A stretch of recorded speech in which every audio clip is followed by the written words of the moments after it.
Hello, my name is Steve Miller. I'm one of the organizers for this AMS session on difference equations. This is actually a redo of a talk I gave at 8 a.m. today.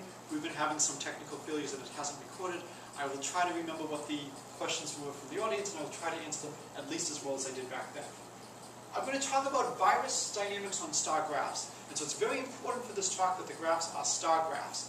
It's going to lead to some nice simplifications in the resulting algebra, some very specific approaches we can use that depend on the structure of the graph network itself that may or may not generalize to other systems. And so if anybody is interested in pursuing these problems further, I would be thrilled to talk to you. My email address is listed right over here. Alright, so let's begin. So I'm not a mathematical biologist, but there is one who's been hired by my department, and by osmosis I am slowly learning the terminology and some of the interesting problems of the subject. What I want to talk about is questions about how infections propagate in certain networks. And so in particular, I'm going to have some parameters that are going to describe the probability that you are cured or infect your neighbors, and I want to try to figure out, as a function of these parameters, what happens in the limit as time evolves. Is there a steady state? How quickly do we approach the steady state? How does the location or the values of the steady state depend on the initial parameters? And then if time permits, I will talk about some generalizations that I hope some of you will be interested in pursuing. So we're looking at one of the standard models, the SIS, the susceptible, infected, susceptible. So at every moment in time, each node is either infected or it's susceptible to infection. And you can infect your neighbors. Now because it's a star network, it's a very special network. You can only communicate, if you are on the periphery, with another element of the periphery by going through the center. So somebody who flew here from a small town airport, I'm very used to the hub network. So you have to fly through a hub to get to where you want to go. The work we're doing here actually generalizes to related star networks where each one of these elements on the periphery is itself a hub if the degree of regularity around each one of these is the same. A very interesting problem might be to look at what would happen if we had different degrees of regularity around them, maybe regular irregularities. Anyways, so this is the star graph network. This is probably not the most exciting way to look at it. I have two little kids, and so for them, a more entertaining way to show them what I'm doing and for them to hear my practice talk is to do this through Disney characters. And yes, there were Disney characters before Princesses Anna and Elsa from Frozen. This is the classic Snow White with the 7 dwarfs. So I do realize that there is a difference between being grumpy and happy, but for the purposes of this talk, what's very nice is that all of the boundary, all the periphery nodes behave the same in the limit. And again, we have different ways of being infected or cured. My daughter was kind enough to allow me to bring her figures in so that those of you who are fortunate enough to be here in the audience will be able to play with these during the pizza lunch in just a few moments. Alright, so here are the parameters. So beta is the probability that at any moment in time, an infected node infects its neighbors, and delta is going to be the probability at any time that an infected node is cured. So to make the algebra simpler, rather than using beta and delta, I'm going to use B for beta, okay, no, I'm going to change, I'm going to use A for 1 minus delta. And we'll see in a few moments that this just allows me a more compact way of writing the resulting algebra. I don't really want to go through all the algebra details, I want to basically just wave my hands and just tell you roughly how it goes. If you are interested, the paper is available for downloading at the end of the talk. So as I've mentioned a couple of times, in the limit all the spokes behave in the same way, so that we just have two types of pieces. We have the center hub, and we have the spokes on the edges. And so our system can be thought of as just how a pair of numbers evolves in time. So we'll let x of t denote the hub's behavior at time t, y sub t will denote the spoke. We have some function f that maps us forward 1 unit in time. It's given by the following in terms of our parameters beta and delta. And as you can see, this is a very long thing to write. If I use my a's and b's, where a is 1 minus delta and b is beta, I can write it in a far more compact form.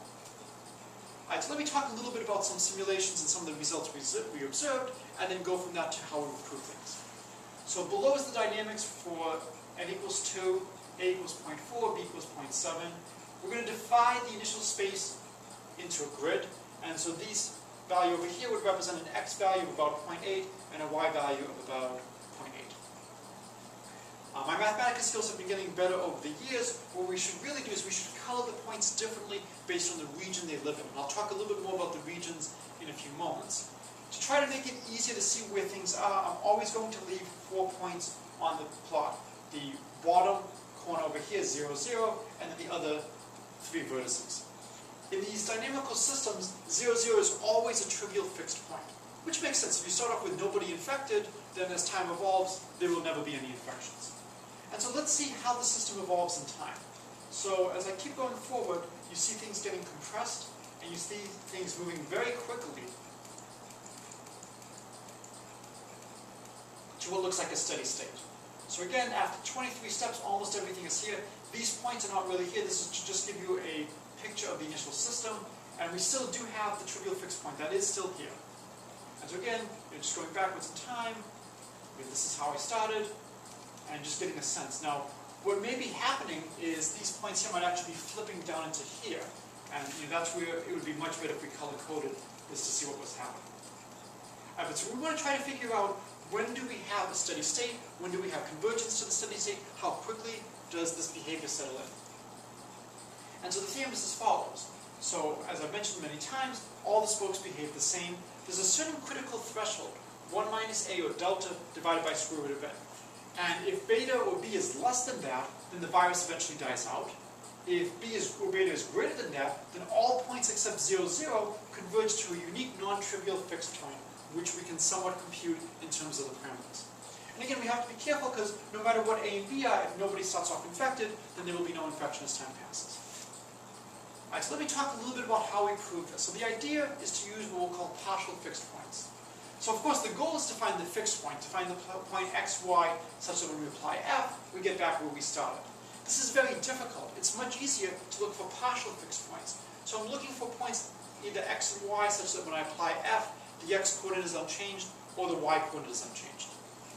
More formally, I can introduce functions phi1 and phi2. So for all y, there's a y prime such that f of phi1 of y is phi1 of y prime.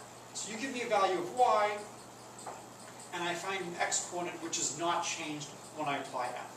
And I can do similarly for the other component. What's nice about the system we're looking at, and this is again very specific to the Starcraft Network, is we can explicitly solve for phi1 and phi2. So here's a plot of what these partial fixed curves look like for different values of a and b. So this is b equals 3, n equals 4, a is 0.1, 0.4, and 0.7. There's always going to be a trivial fixed point at 0, 0. And what's nice is there may or may not be another fixed point, but if there is, there's at most one additional fixed point. And I'll talk in a moment about how you prove that there's at most one fixed point. As I promised, there are explicit formulas for phi1 and phi2. They're not too bad in terms of the parameters a and b. And that allows us to very easily plot these curves and find intersections. Alright, so how do we figure out where the intersection is? I no longer remember why we chose to number in such a strange way. We recall the regions 1, 2, 3, and 4, starting off down here and going in a counterclockwise manner, but this is the notation we chose to use. So here are the 4 regions that you get when the parameter b is greater than the critical threshold of 1 minus a over root n. So again, the analysis is significantly easier if I'm below the threshold. Let's consider the more interesting case right now. So how do we know that there's at most one more? In fact, that there is one more fixed point in addition to the trivial one at 0, 0? Well, when we look at the curves, we can look at the concavity.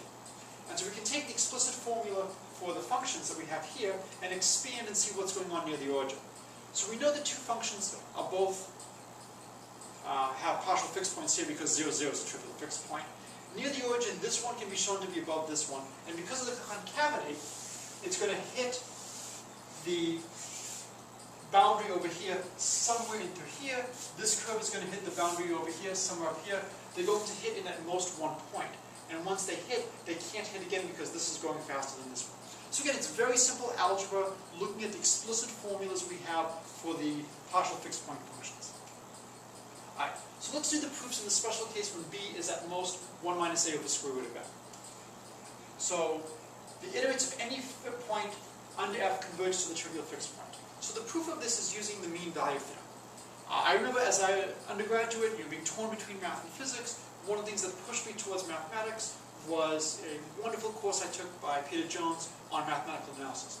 And we used Rudin's blue book, Principles of Mathematical Analysis. And I remember there was a section talking about the mean value theorem and how sadly the generalization in several variables is not as nice as what you have in one variable. So I'm not going to have, f of b minus f of a is f prime of some point c times b minus a, but there's going to be a close enough analog to the mean value theorem to do the analysis we need. So what we're going to do is we're going to look at some matrix A alpha, n b beta, b gamma, a delta.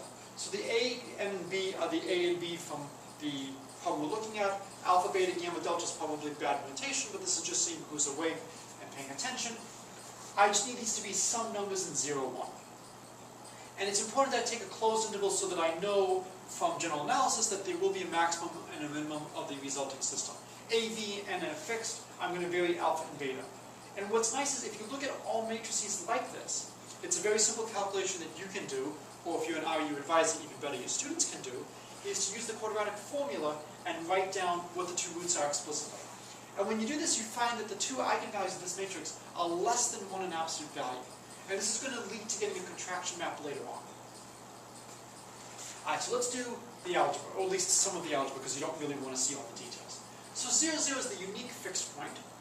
Alright, that's not so hard. And now I'm going to imagine a line that connects the unique trivial fixed point 0, 0 to my point x, y. So at time 0, I'm at 0, 0. At time 1, I'm at x, y.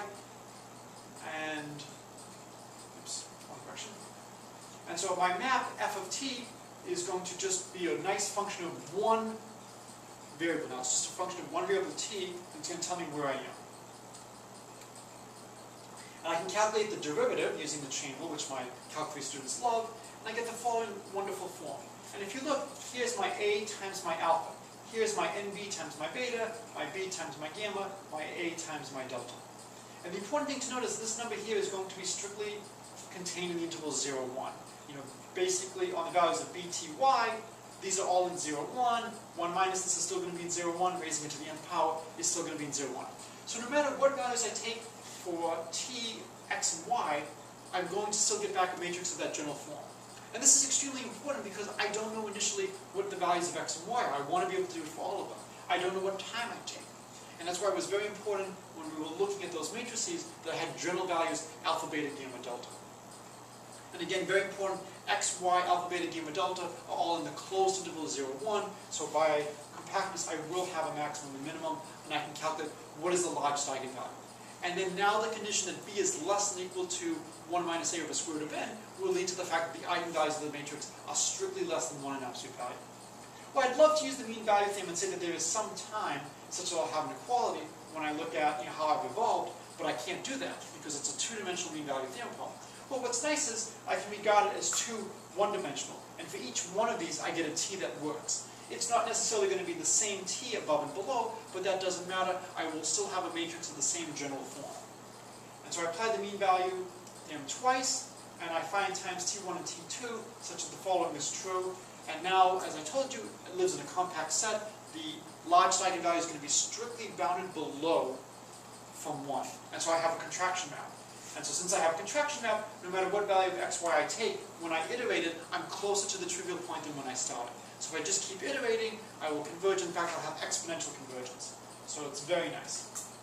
Alright, we have a few moments left, so I want to talk a little bit about the proofs when b is greater than the critical threshold. Alright, so again, we have the regions 1, 2, 3, and 4, and this is because we now have b greater than 1 minus a over square root of n. So the key lemmas, and they all follow by algebra, is the first is we prove that the points in region 1 strictly increase in x and y on iteration by f, and the points in region 3 strictly decrease in x and y. So what that means is the points over here, you give me a point here, if I iterate I go to the right and up, over here I go down and to the left. And so you can see that they are moving towards the fixed point. Now I could move very far over like this. Our next fact tells us that this is not the case, that points inside region 1 stay in region 1, points in region 3 stay in region 3. So this is very nice. I'm not going to move all the way up like this. I'm not going to move all the way up to like this. I'm going to move a little bit closer to here. Now 2 and 4, it's very interesting. We had a lot of discussion of this in the first version of this talk at 8 a.m. What happened? And we don't entirely know what's going on. You can flip between 2 and 4. It would be very interesting to investigate which points flip, how often they flip. If you flip, do you flip back immediately? How long do you stay? And again, if people are looking for projects, I would be very happy to investigate something like this. Now what's nice is because the points here move to the right and up, and they map from region 1 to region 1, it has to converge, and it has to converge to this point here. Why? Well, if it converges to any other point, just look at the limit as to where that point is, and that point has to then move to the right and up as well, contradiction. So as we said, all non-trivial points in region 1 and region 3 converge to the non-trivial fixed point, and now armed with these lemmas, we can complete the proof. So consider any rectangle in 0, 1 whose lower left vertex is not 0, 0. And again, we can't include 0, 0 as one of our vertices because 0, 0 is the trivial fixed point. No matter what time it is, it always stays at 0, 0. But what we can do is we can take any other rectangle. So what we'll do is we'll take a rectangle coming down like this, not going quite to the origin here, and coming around, oops, I guess I'm too far, coming around like this. And then we can just take the limit as the rectangle gets larger and larger and larger, as the lower vertex gets closer and closer and closer to the origin. The key fact is we're going to choose the vertex to be in region 1 over here, and the other vertex to be in region 3 over here. This is going to iterate to something like this will iterate to something like this. The rectangle is going to get smaller. And the key fact is when you do the algebra is the rectangle that you start off with iterates to a rectangle that it's strictly contained in. And so the image of the rectangle, as I said, is strictly contained in the rectangle before. And now we just lather, rinse, repeat. We just keep iterating. And it's strictly contained. These two vertices, the bottom left and the upper right, are converging to the unique non-trivial fixed point. It's going to force everything else to converge with it. Now, unfortunately, a lot of the algebra here is very specific to the system we're studying. And it's not clear how well this would generalize to other networks, but I would be very interested in pursuing this with people. So as the lower left and upper right vertices iterate to the non-trivial fixed point, so too do all the other points in the rectangle. So as a corollary, we can actually even write down how long it takes for any point to iterate. It's going to be easily bounded in terms of the extreme lower left, upper right. Some conjectures is that the points in region 2 and 4 exhibit one of the following two behaviors, and I would love to know how they depend on A, B, and N. All the points in region 2 iterate outside region 2, and all the points in region 4 iterate outside region 4. So flipping behavior. So basically everything flips, and then you flip back in from the off end. Or all points in region 2 iterate outside region 4, and all points in region 4 iterate outside of region 2. So again, we have not done extensive simulations on something like this, but I would be very interested in pursuing and seeing if this flipping behavior is true, and moreover, does this hold for other systems as well. So just to conclude, we can extend this to generalize the star graph. So instead of having a world with just one hub, if you look at your airline magazines, you have now several hubs listed in the back. Each one of them we're going to assume has the same degree of regularity. It would be very interesting to try to generalize this to the case where different periphery vertices are allowed to have different degrees of regularity, maybe drawn from a fixed set, maybe alternating. So again, I just want to thank all of my co-authors for all the discussions. The paper is available here, and if you have any questions, I'd love to hear from you. So thank you for your time.